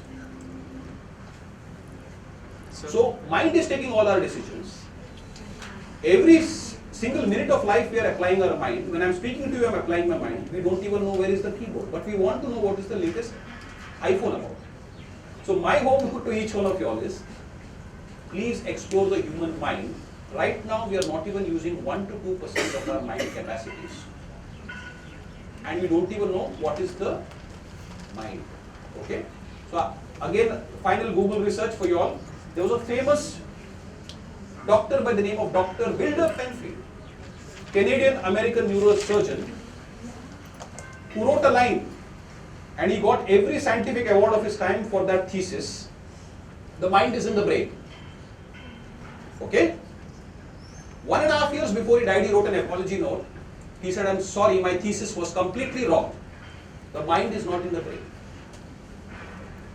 And even till date, many people don't know what is the difference between mind and brain. And to show you illusions created by the human mind, since you may find it hard to believe, for about hundreds of years we believed the earth was flat. Now you know the earth is round. When did we come to know the earth is round? When we sent satellites into space. Apollo was the first satellite, and we clicked pictures from there. We came to know that the earth is round. Till then, like you are finding some of my statements hard to believe, we believed the earth is flat. Because when you are walking like this, the earth appears flat. This is the illusion created by the mind. The mind creates many illusions. You stand up again. I'll give you one more illusion. Have you been given a beautiful rose flower by somebody so far? What was the color of the flower? Red. Why do you call it red? Because it is red. I've been taught it is red. You've been taught, I understand. I completely believe that. But why do you call it red? What is happening when an object is a certain color? What happens? I imagine it should be red. My mind. Let her answer. Don't worry. Let her answer. Bolo. Why do you call it red is my simple question. When I see it, my brain tells me to. When you hear apple, you imagine apple in your mind. So when I see red, I know it is red. Because So you see it is red and that's why you call it is red. Yeah. Correct? Now let me tell you, and again do your research, it is anything but red. Red is the color it is reflecting. All other colors it has absorbed. And what is it has absorbed are its real colors. It is reflecting red means it has rejected red. So in reality it is anything called red. Okay? People say, for example, there is a, our definition of love, since all of us are at a beautiful young age now and love is going to, happen sooner or later. So I want to talk to you all about love, the illusions of love. Okay? So I was just speaking to Dr. Devjani about this beautiful phenomenon called love, in a different context, in our academy. So, when we say, for example, people say, I love dogs. Okay? And they have chained the dog 24/7. Sit up, stand up, sit down, do this, do that. I tell them, oh wow, that's a fantastic definition of love. Let me put a chain around your neck and make you do all the things and tell you I love you. Will you believe me? That time they don't believe it's love. But when they do it with the dog, they believe it's love. So there was this lady who, in my building, she comes down every day for a morning walk and she picks up the rose flowers from our garden. We've got a beautiful garden, in our building, large one, spacious one. And she told me one day, I sit there sometimes reading a book because I like the morning, calmness. So I just sit next to nature reading a book sometimes. So one fine day we just crossed each other and she said hi and everything and she said, I love those flowers. And she plucked a few flowers. So then we had developed a rapport by then because we had bumped into each other quite a few times. So I took the liberty of telling her this. I told her, you love rose flowers. You just killed 5. You are carrying corpses to your living room. You are carrying dead bodies to your living room to decorate your mandirs. What we call that love? This is the illusion created by the human mind. People say they are taking the dog for a walk. I tell them the dog is taking you for a walk. Everything that you think you own actually owns you. But these are illusions created by the human mind. It creates many illusions. And the mind is a master illusionist. The mind is required at a certain level 100%, but you should know what are the limitations of the mind. Correct? So like I told you, existence comes first, your thinking comes later on. You exist and then you think. So in terms of importance, you have to first give importance to your existence. And what is the problem with the mind? I'll tell you. The mind operates on the basis of 5 data collecting apparatus. What are the 5 data collecting apparatus that it has? Your 5 sensory organs. Your eyes, like you said, I can see it's red. So, faulty data being collected and given upstairs to the mind, which gives faulty judgment. Okay? Now, if somebody shows you a picture of Vivek Shetty tomorrow, photograph, you'll see, yes, this guy was in my college yesterday. He's Vivek Shetty. Okay? A bat can see through ultraviolet. If I keep a bat here, it will see a different picture of Vivek Shetty. A jellyfish can see through infrared.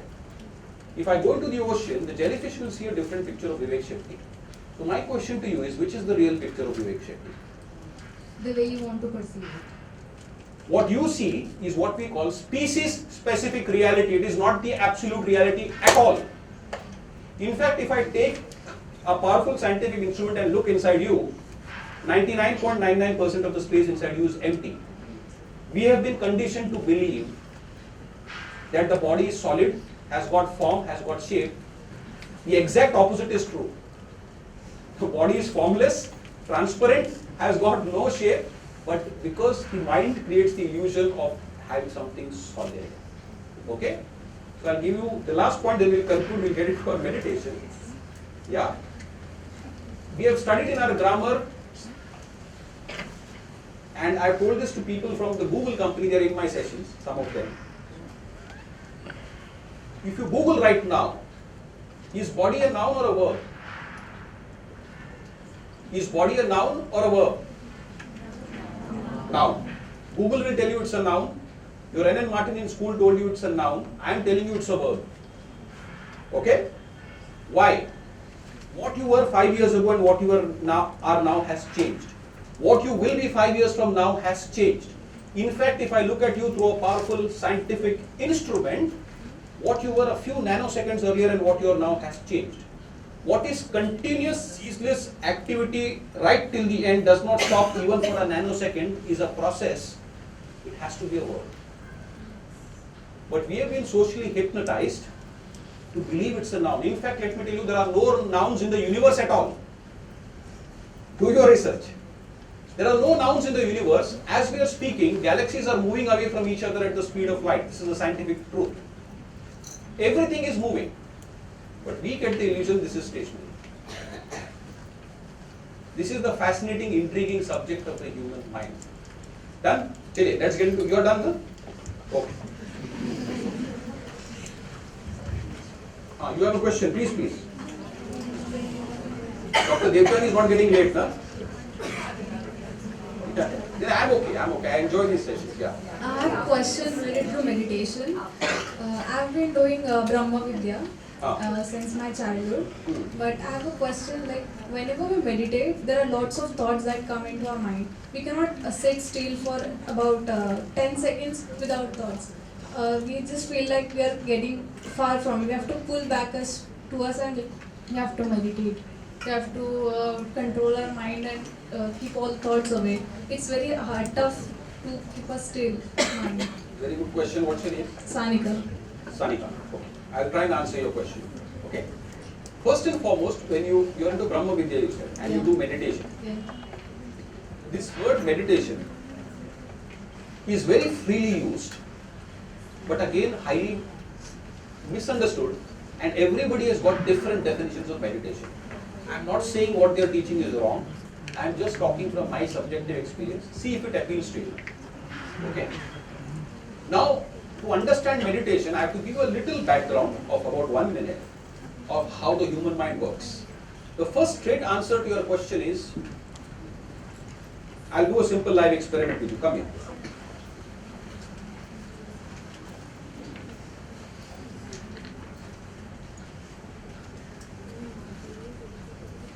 Close your eyes like you do in meditation. You trust me with your eyes closed, right? Close your eyes. Don't worry, be relaxed. For the next 20 seconds, don't think of a black elephant.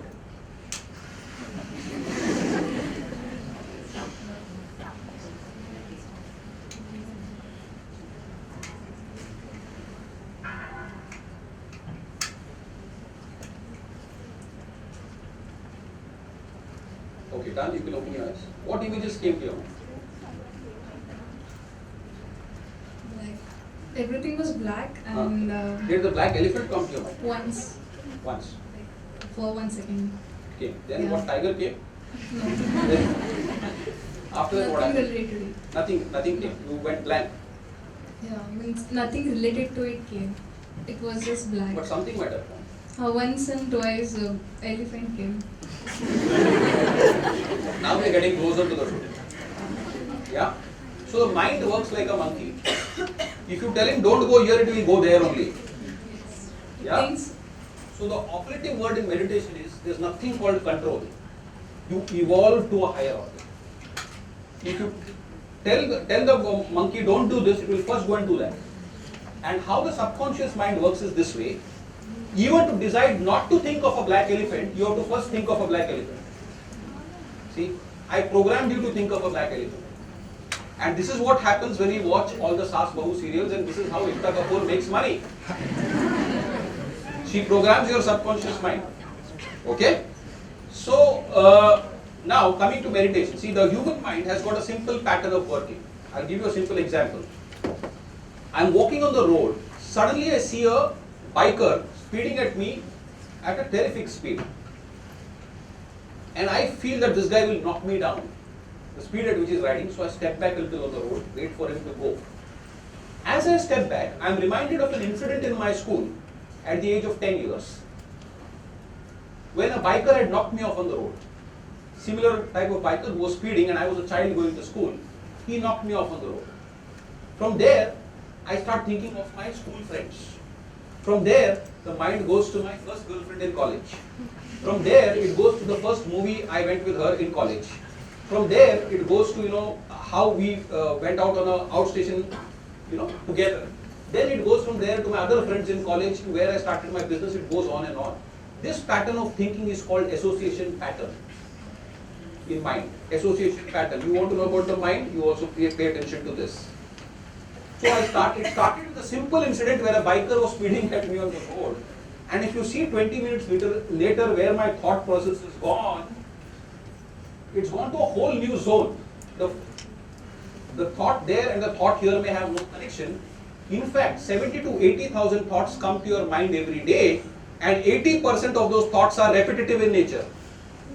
This is science telling you. Can you imagine 70 to 80,000 thoughts per day, minimum? And 80% of those thoughts are repetitive. Means nothing new happening. Same thing over and over again. It's called a loop. You're in a loop. Okay? In fact, we say in our mind management, everybody is programmed robots. You are on a loop, but you don't realize. Which chair you sit on while coming to this auditorium, if you have chosen the chair, even that has happened through subconscious mind programming. Who will choose which chair and why? This is subconscious mind programming. Okay? The second, why I'm telling you this, it's got a strong connection to meditation and your question. So I'm coming there in 1 minute. From association pattern, you have to get your mind out of association pattern to the next level. What is the next level? The next level is contemplation. You can't directly come to meditation because right now you're in association pattern, which is why you're struggling to do what you're doing. And from association, if I try to get you directly to meditation, it's never going to happen. Step by step. Okay? What is contemplation? Contemplation means, so in association pattern, before I come to contemplation, the mind is moving randomly. There is tremendous drain of energy. It is rudderless. It is directionless. This is association pattern of thinking. And trust me, if I tell anybody in the audience, for 20 minutes write down every thought of yours honestly on a piece of paper, and then I call them on stage and tell them to read out the paper, 99.9% of you will tell that person has gone mad. From where the thought started to where it ended. In 20 minutes, that's all it takes. Maybe 2 minutes also. So, contemplation is, suppose I am a mathematician who's trying to solve a hard mathematical problem. Every thought for the next 20 minutes, if I am focusing on that problem, will be about that problem. Even if another thought comes, I tell myself, don't get distracted, come back to the problem. So now your mind is moving within a specified orbit. In association, it was rudderless, it was directionless, tremendous drain of energy. Now it is coming to a specified orbit. So every thought is about that problem. If you are a scientist, mathematicians, they manage to do contemplation for long periods of time, applying their mind to the same problem. So your mind is moving within a specified field. Now you come to concentration, next level, one notch higher. From association to contemplation, from contemplation to concentration. What is concentration? I'll make a dot here. Now this is also a concentration exercise, so you all can do this. So the idea is, you look at that dot with your, be relaxed, with your eyes like this, don't bat your eyelid. If you bat your eyelid, you get time to think. So I don't want you to bat your eyelid. This is concentration. Now what has happened? The field has also gone. In contemplation, there was a field in which you could move. Within that mathematical problem, within that scientific problem, your thoughts can operate and move in a field. I have removed the field also. I have restricted you to a dot now. So from rudderless, directionless movement, I brought you first to a field. From a field, I brought you to a dot. In meditation, even the dot disappears. Now how does this happen? Most people will say, how can this happen? I cannot conduct, that space where I have no thoughts. I always have some thoughts. The real living example, each one of you is experiencing meditation, but you all don't know. Where? When you're sleeping, there is one stage where you're lying on the bed trying to sleep, you don't get sleep. Second stage you manage to get some sleep, but you're still dreaming. That is dream state. Okay? The third state, which even neuroscientists acknowledge and they say it is true, is called the deep sleep state. In the deep sleep state, there is not even a thought that you are sleeping. If you have a thought that I am sleeping, you are not sleeping. You are not aware of your own mind, body, let alone of the world around you. But somebody wakes up in the morning and says, I slept like a log of wood. That somebody, the gentleman in the brown t-shirt, is awareness and consciousness. There was no mind and body in deep sleep. But awareness and consciousness was even there. Otherwise, who wakes up in the morning and says, I feel very fresh, I slept like a log of wood. So in that deep sleep state, there is no doubt also. That is actually meditation, which is why you feel fresh after deep sleep.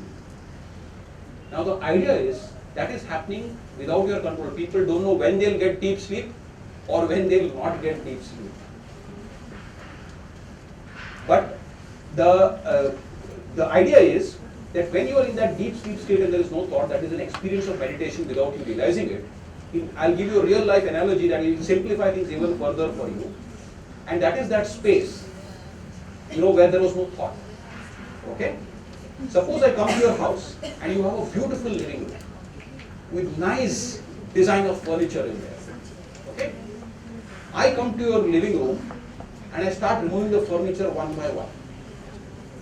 Okay? After some time you will see some space in the room. Suddenly the room will appear spacious. I have removed all the furniture. Did I create some new space?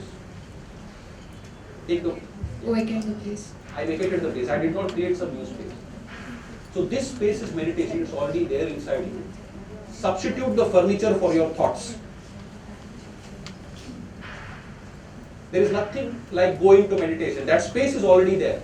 But when you remove the layers of the conditioned mind, you can access that space. People tell you to close eyes during meditation because people, their distraction is mainly through the eyes. So that is why we tell close eyes. I can be speaking to you and be in meditation. If I realize that I am connected to that source and that space, and my mind-body system is just an expression of that, I am meditating right now. Because I am conducting this conversation with that awareness that the only real truth about me is that consciousness or awareness, and this mind-body system is just a projection. It's like, Amitabh Bachchan does triple role in a movie. है ना? अब real Amitabh Bachchan उन तीनों में से एक भी नहीं है. जो रियल है वो घर पे बैठा है. जो थिएटर में आपको दिख रहा है अमिताभ बच्चन के 3 रोल, उसमें से कोई भी रियल अमिताभ नहीं है. जो रियल है वो घर पे बैठा है ना? But it is a projection of that same Amitabh Bachchan. So similarly, consciousness projects itself in 3 different ways. In this waking state, this is one state.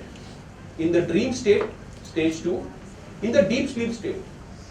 But none of these 3 exist. The reality is only that one Amitabh Bachchan in the house.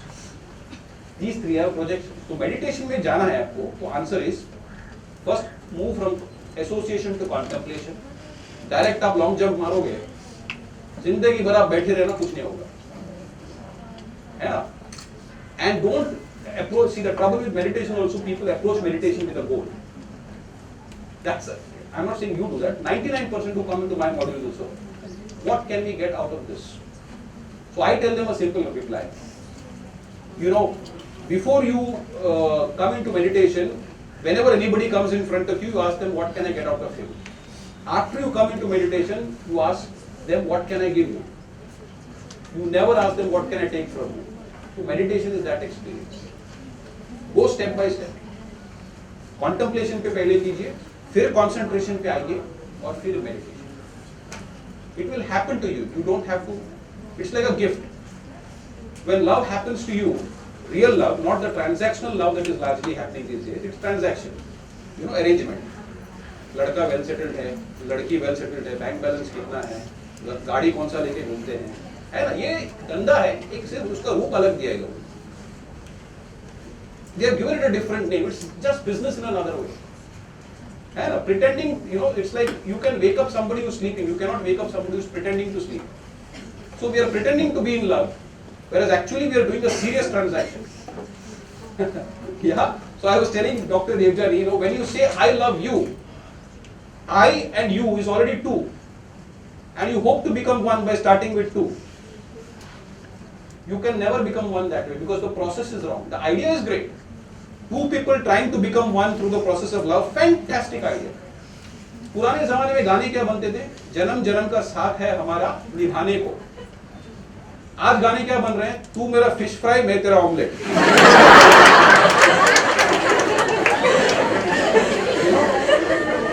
This is exactly how it is happening.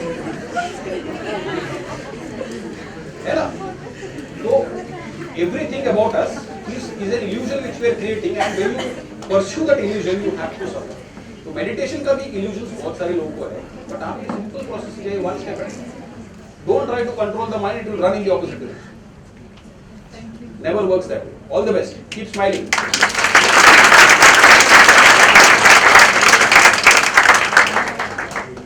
If we are, again, we'll wind up, or yeah. So we'll keep the meditation for another day. Because I think a lot of time has gone. They are also restless. Yeah? Yeah. If you want, we can do it. I can do it. It's 5 minutes. You all are okay. You all have the patience because if you are not in the mood, if you are tired, जबरदस्ती मैं आपको कुर्सी पे बिठा के इधर ज्ञान दूँ, meditation तो उसका कोई मतलब नहीं है ना? It's a 5-10 minutes meditation. If you want, we can give you an experience of what we call is. Raise your hands. Whoever is ready, yes. Who is tired, we no worries at all. So we are in a democracy, majority rules, I think. You have a question? Yeah. Give us a mic.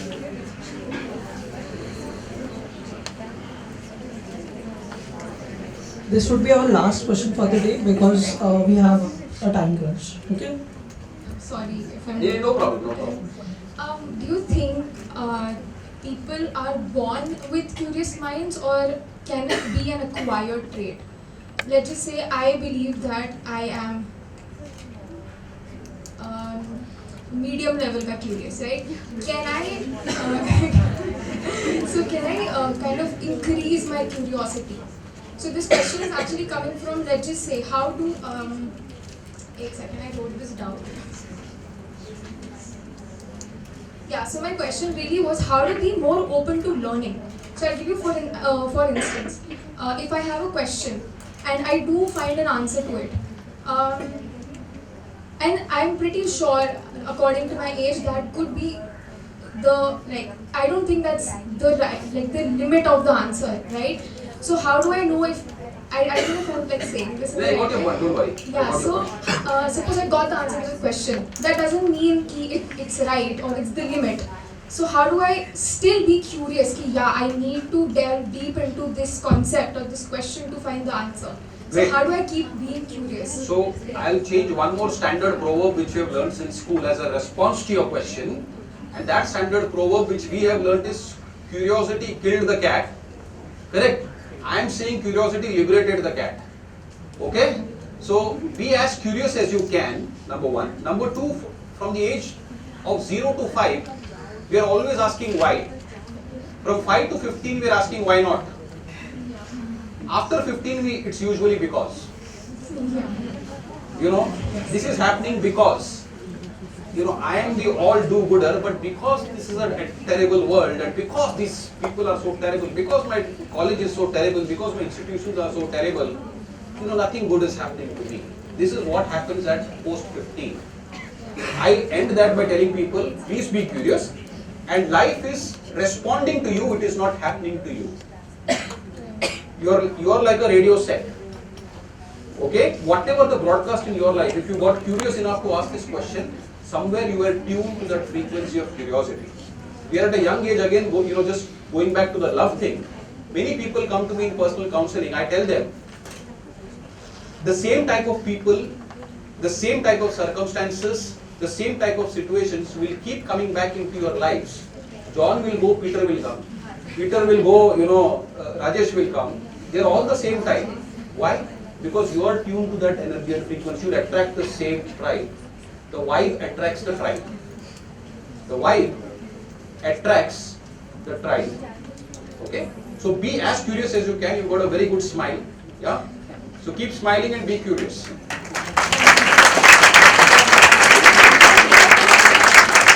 Okay, so we do the 5-minute experience. Who's that one with the no? You have to conduct it on stage. Come. You are the one, right? Not you, worry. It's I want to give you a recognition here. No, it's okay. It's all in good humor. You're tired. Who's tired? Yeah.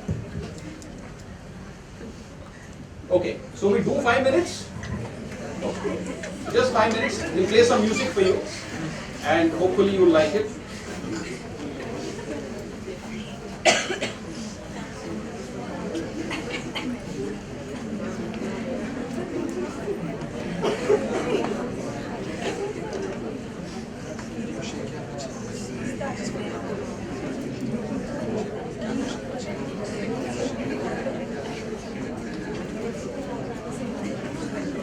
I was just nervous. I messed up.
now one with every atom in the universe. You realize the oneness that pervades one and all. Today, after this beautiful session, you have realized that it's your inner joy that contributes to your outer success. Everything is an inner experience. This realization has dawned upon you.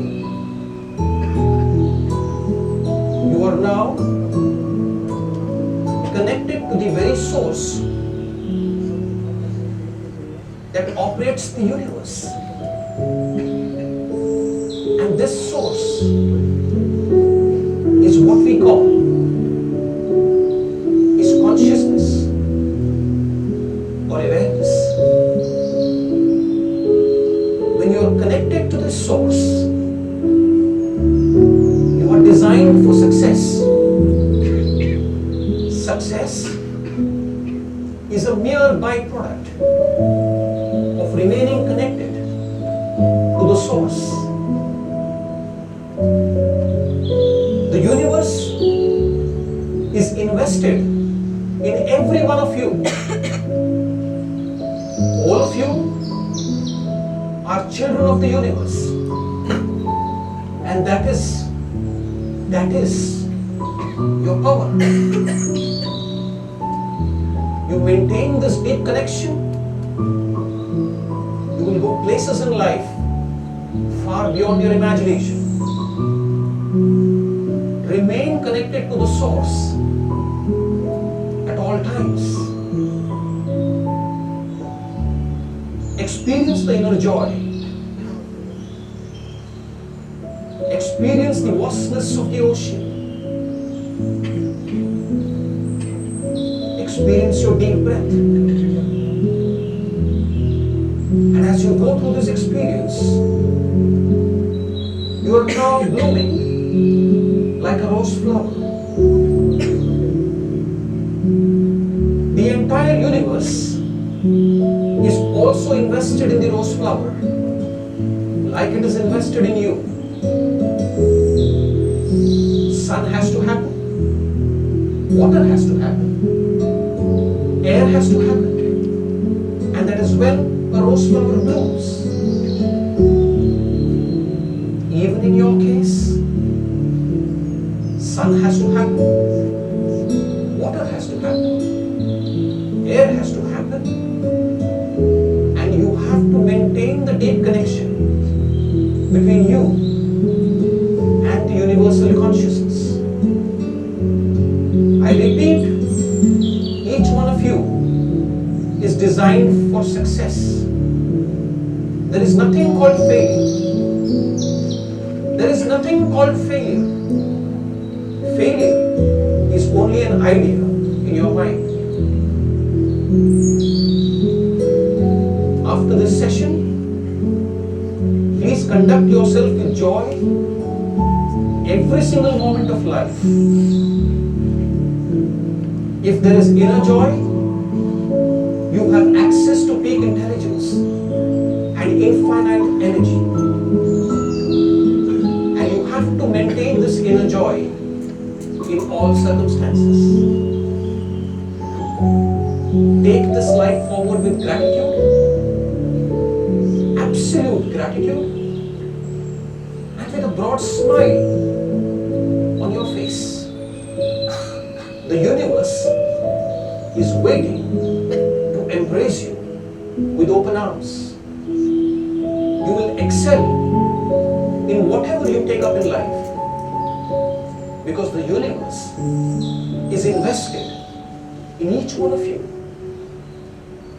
Take this life forward with gratitude, absolute gratitude, and with the broadest smile on your face.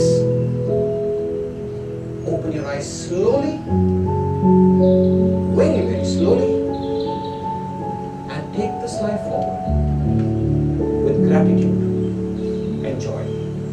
That's the real you. Thank you so much for listening.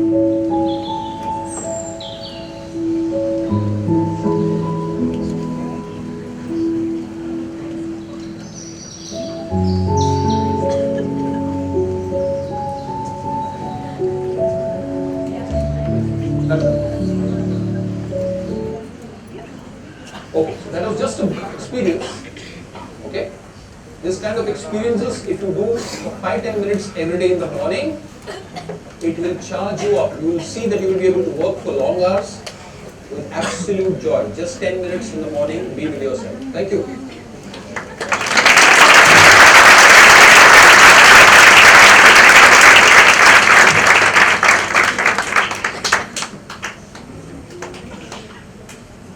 Yes, sir.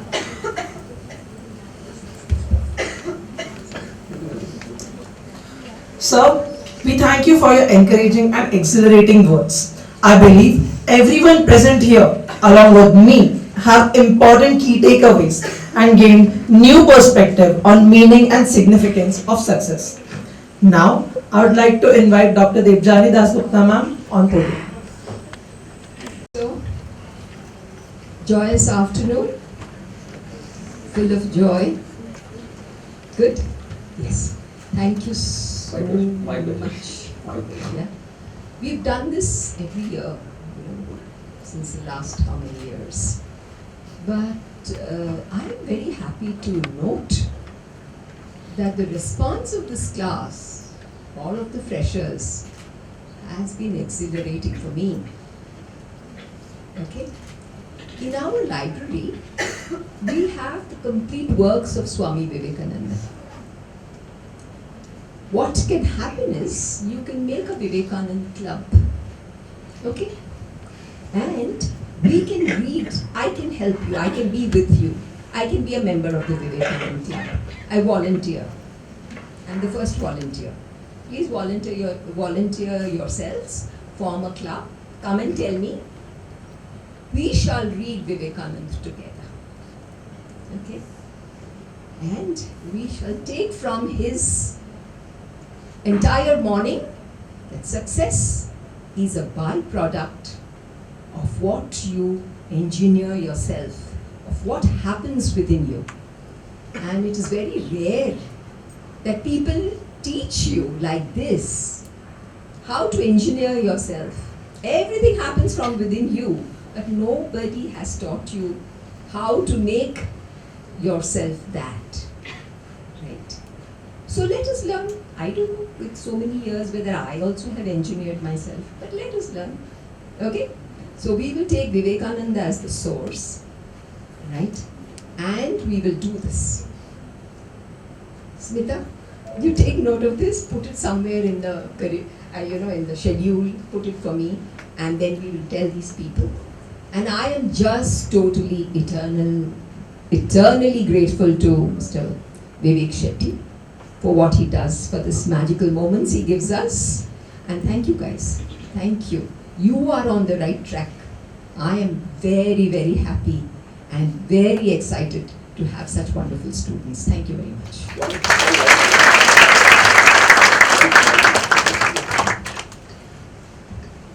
Just one small line I would like to add. The kind of questions that I got in this session, I got similar questions when I did something for IIT and IIM guys. Okay?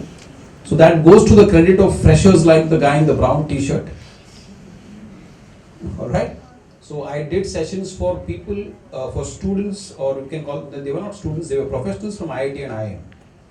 And my session was for 1 hour, their question answer went on for 3 hours. But I promised them that I'll answer every question before I go.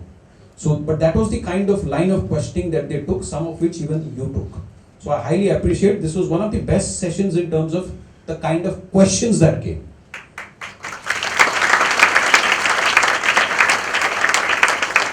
That means students are really thinking. Thank you so much. Thank you. Is there anything else we want to let the students know? Anything else? Sparing time and being with us today. And we'll have a lunch break now. Yeah. Okay, so students, you will have to exit this conference hall. You can go down to the canteen. You can have your lunch. Please be back by say 2 p.m. Okay, the next session will start at 2 p.m.